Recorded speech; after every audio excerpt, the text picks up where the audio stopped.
നമസ്കാരം. ഇന്ന് നമ്മുടെ ടോപ്പിക്ക് പ്രഗ്നൻസി റിലേറ്റഡിനെ പറ്റിയിട്ടാണ്. നമ്മൾ ഏതൊക്കെ ഘട്ടങ്ങളാണ് ഉള്ളത് എന്ന് നമുക്ക് പറഞ്ഞു തരാനായിട്ട് നമ്മുടെ SUT പട്ടം ഹോസ്പിറ്റലിലെ senior consultant doctor Lakshmi Amar മാമിനാണ്. മാമിനെ നമുക്ക് വെൽക്കം ചെയ്യാം. Welcome ma'am. ഫുഡിന് എന്തെങ്കിലും വ്യത്യാസം അങ്ങനെ ഉണ്ടോ? ഈ ഓരോ ട്രൈമസ്റ്ററിലും ഇന്ന ഫുഡ് കഴിക്കണം, ഇന്ന ഫുഡ് കഴിക്കാൻ പാടില്ല, അങ്ങനത്തെ എന്തെങ്കിലും? ഈ ഫുഡിന്റെ കാര്യത്തിലാണ് നാട്ടുകാർ മൊത്തം കയറി ശ്രദ്ധിക്കുന്നത്. ഗർഭിണിയാണെന്ന് അറിയുമ്പോൾ തുടങ്ങും ഗർഭിണിയെ തീറ്റിക്കല്. അതിപ്പോൾ ട്രൈമസ്റ്റർ വെച്ച് പറയുകയാണെങ്കിൽ ആദ്യത്തെ 3 മാസം ഗർഭിണിക്ക് വലുതായിട്ടൊന്നും കഴിക്കാൻ പറ്റില്ല.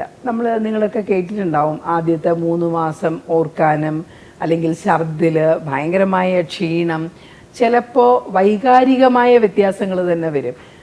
ഈ ചില ഹോർമോണൽ വ്യത്യാസങ്ങൾ കുഞ്ഞിന് വളരാൻ വേണ്ടിയിട്ട് അതുവരെ ഇല്ലാതിരുന്ന ചില പ്രത്യേക ഹോർമോൺ ഗർഭിണിയുടെ ശരീരത്തുണ്ടാവും. അപ്പം അതിനുള്ള ഒരു പ്രധാനമായ വ്യത്യാസങ്ങളാണ് ഇതെന്നാണ് നമ്മൾ പറയുന്നത്. പക്ഷേ അതിൻ്റെ കൂട്ടത്തിൽ തന്നെ ഒരു വൈകാരികമായ മാനസികമായ വ്യത്യാസങ്ങളും ഗർഭിണികൾക്ക് വരും. ഇതിൻ്റെ ഭാഗമായിട്ട് ചിലപ്പോൾ ഹസ്ബൻഡിനെ തന്നെ കാണണ്ടെന്ന് പറയും. ഹസ്ബൻഡ് അടുത്ത് വരുന്നത് ഇഷ്ടപ്പെടുന്നില്ല, മണം പിടിക്കുന്നില്ല.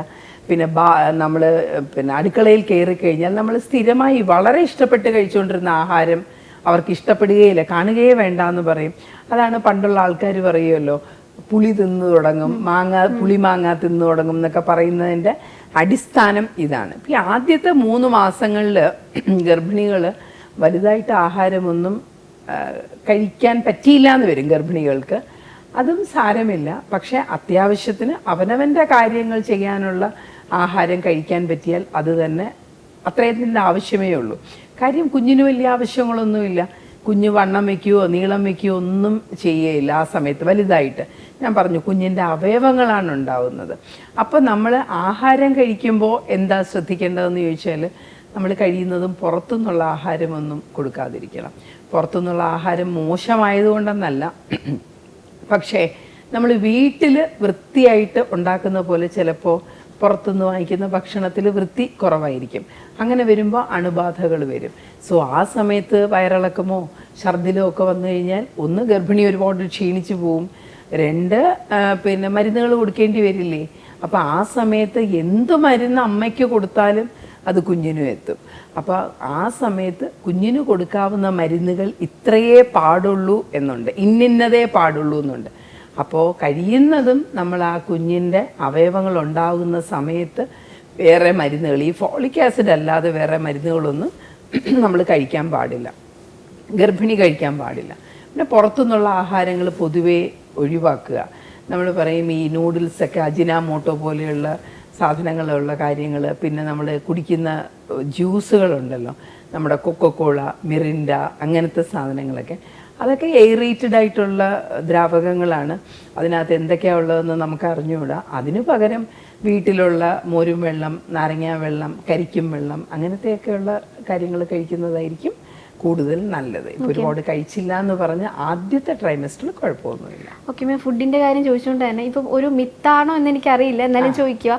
ഈ പപ്പായ, പൈനാപ്പിൾ അങ്ങനെയൊക്കെ കഴിക്കാൻ പാടില്ല, അതിൽ എത്രത്തോളം സത്യമുണ്ട് മാം? അതായത് ആൾക്കാർ വന്ന് ചോദിക്കുന്നത്, ഒന്ന് പപ്പായ, പിന്നൊന്ന് പൈനാപ്പിള്, പിന്നെ നമ്മുടെ ഈന്തപ്പഴം, ഇതാണ് പ്രധാനമായിട്ടും ചോദിക്കുന്നത്. മാതളം, ഇതൊക്കെയാണ് ആൾക്കാർ വന്ന് ചോദിക്കുന്നത്. അപ്പം ഞങ്ങൾ പണ്ട് ഇതിനെപ്പറ്റി നല്ലതായിട്ടൊരു ഇത് നടത്തിയിട്ടുണ്ട്, അന്വേഷണം.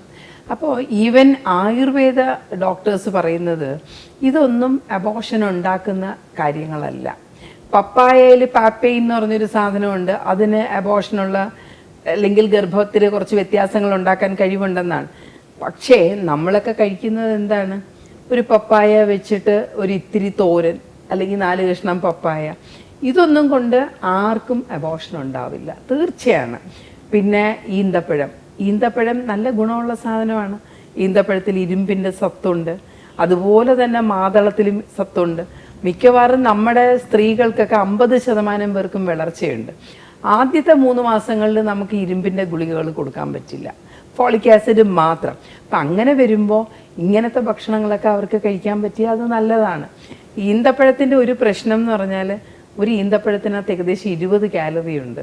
2 ഈന്തപ്പഴം കഴിച്ചു കഴിഞ്ഞാൽ ഒരു 1.5 ഇഡ്ഡലി കഴിക്കുന്നതിന് സമമാണ്. നമ്മളൊന്ന് ആലോചിച്ച് നോക്കിയേ, നമ്മൾ ഈന്തപ്പഴം കഴിച്ചു തുടങ്ങിയാൽ നമ്മൾ മിനിമം 5 or 6 കഴിക്കും. അപ്പോൾ വണ്ണമുള്ള സ്ത്രീകൾ ഈന്തപ്പഴം കഴിക്കുമ്പോൾ സൂക്ഷിക്കണം. അല്ലാത്തവർക്ക് 2 ഉം 3 ഉം ഈന്തപ്പഴം കഴിക്കുന്നതിനകത്തൊന്നും കുഴപ്പമില്ല.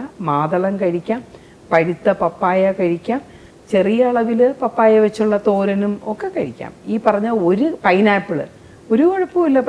പൈനാപ്പിൾ നല്ലതാണ്. ഇപ്പോൾ വണ്ണം കൂടുതലില്ല, ഷുഗർ ഇല്ലാത്ത ഒരു സ്ത്രീയാണെന്നുണ്ടെങ്കിൽ പൈനാപ്പിളിനകത്ത് നിറച്ച് ഫൈബർ ഉണ്ട്. അത് മിതമായിട്ട് കഴിക്കുകയാണെങ്കിൽ മലശോധനയും നന്നായിട്ട് വരും.